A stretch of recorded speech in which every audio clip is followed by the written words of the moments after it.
Every preseason, there are camp darlings, camp sweethearts, players who emerge normally at a position of need, and they spark the collective imagination of the fan base.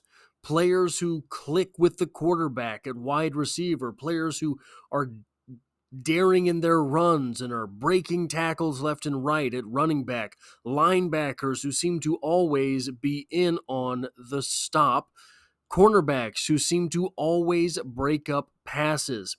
Well, often, those players mysteriously as well end up on the injured/reserved list. Both of these things were true last season for one Nikko Remigio. Since then, unfortunately, it has been basically radio silence on the Remigio front. Until now. We have comments, brief comments, maybe all too brief comments from offensive coordinator Matt Nagy.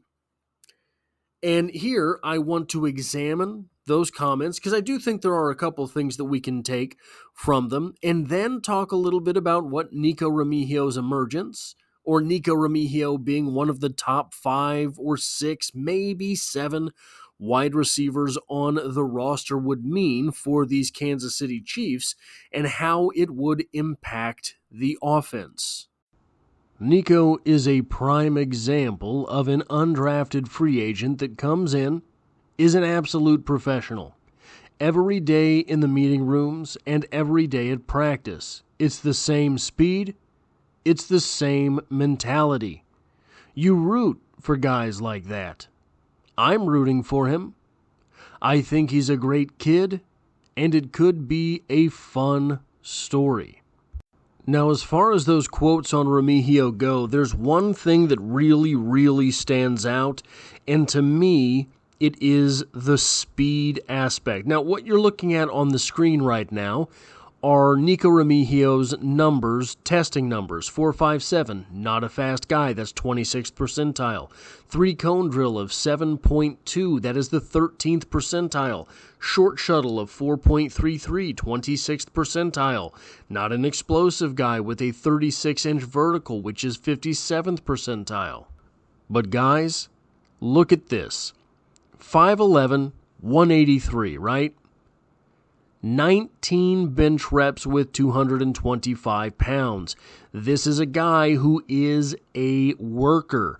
You do not bench press 225 pounds 19 times at 183 pounds without the idea that you are going to be the hardest worker in the room.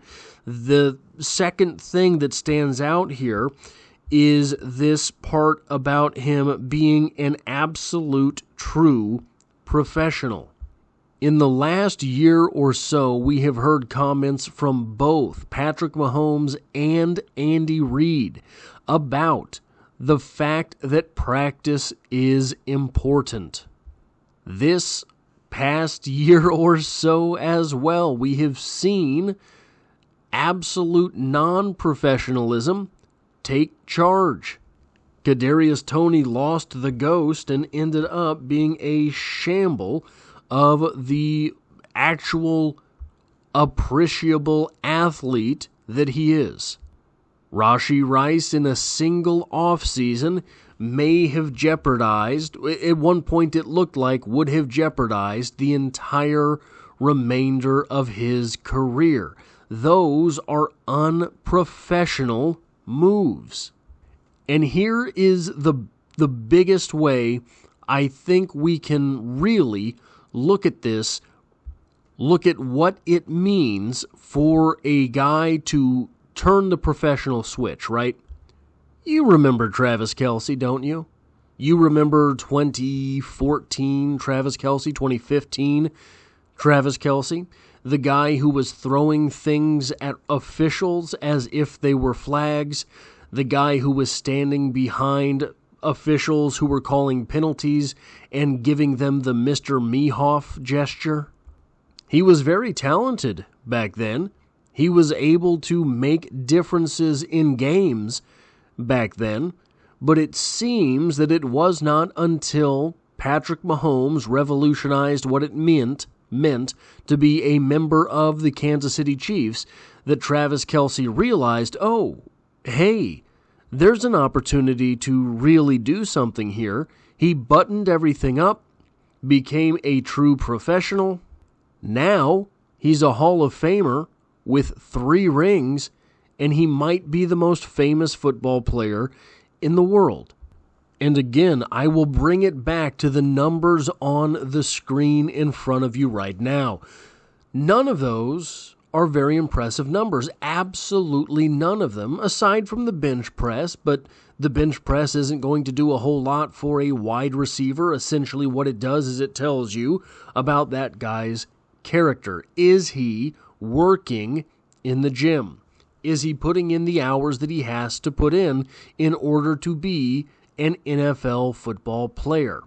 Now, despite all of those numbers being what they are, we saw time and time again last training camp Nikko Remigio getting open, Nikko Remigio making a catch, Nikko Remigio making an impressive grab, Nikko Remigio finding a soft spot in a defense, Nikko Remigio having the ball forced to him in a difficult situation, because sometimes that's what has to happen on the football field, and coming up with the catch anyway.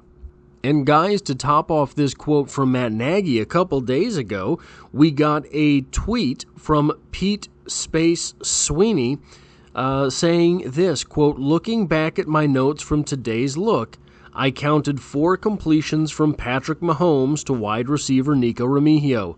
Chiefs offensive coordinator Matt Nagy says he's high on the 2023 undrafted free agent," end quote. It appears that Patrick Mahomes is still building that connection with Nikko Remigio in OTAs, his second season in the league.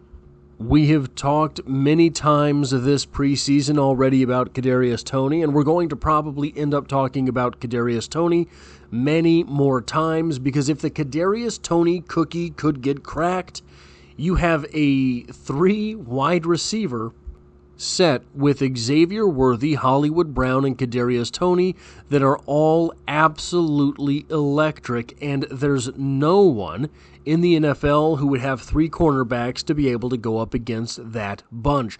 That would be absolutely terrifying for defensive coordinators around the league.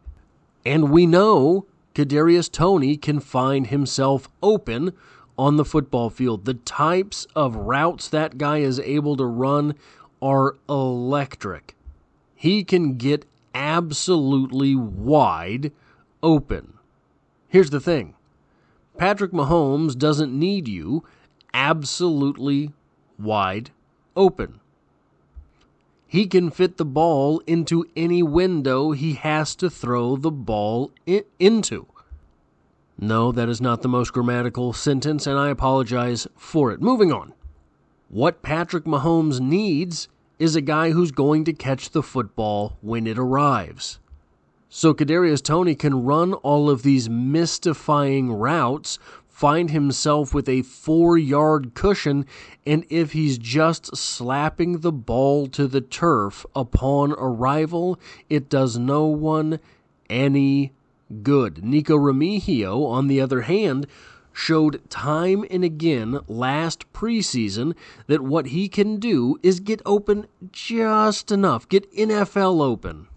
Kadarius Toney is able to run some of these routes that he looks like he is high school open, wide open. NFL open means if my quarterback can fit the ball right here, I have to make the catch. Nikko Remigio proved last season that he was able to get NFL open and then catch the football. And guys, until late in the season last year, until very late in the season last year, the Kansas City Chiefs offense had 0 wide receivers on whom they could depend on a play-by-play basis, on whom they could depend in order to convert a third down, on whom they could depend on first down just to make it 2nd and 3. And if I were to ask you just off the top of your head, figuring you watched the Chiefs last season, did it feel like Travis Kelce was really having kind of a down season? I think it did. Did it feel like Travis Kelce had more drops than normal? I think it did. But at least, according to Pro Football Reference, that is not true. Travis Kelce had 7 drops last season. He had 8 drops in 2022. He had 10 drops in 2021. He had only 2 drops in 2020. He had 8 drops in 2019, and he had 7 drops in 2018. His drop percentage was 5.8, which is a little bit high compared to where it is normally.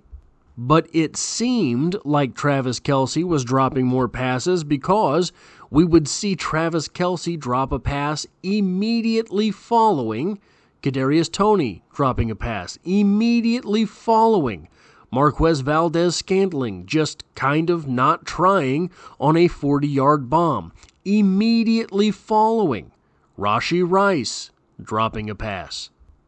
So if a guy like Nikko Remigio emerges, a guy that's not the stunning athlete that is Kadarius Toney, the guy who is not the speed demon that is Xavier Worthy, the guy who is not the speed demon that is Hollywood Brown, the guy who is not an absolute bully like Rashee Rice, but a guy who can craftily get open and make a catch on 3rd and 3, if that guy in the form of Nikko Remigio emerges for this offense, it could be lights out on the way to a 3rd consecutive Super Bowl title. That's all I have for this show. If you like or appreciate what it is that I do here, hitting the like button really does help me out, as it tells YouTube to share this video with other Kansas City Chiefs fans. If you find yourself here by chance but not design, consider hitting the subscribe button, because the Kansas City Chiefs are the only thing I talk about on this channel. Dropping multiple videos every single week, posting a video a day for over 450 days consecutive at this point, and as always, I hope to have you back for the next one.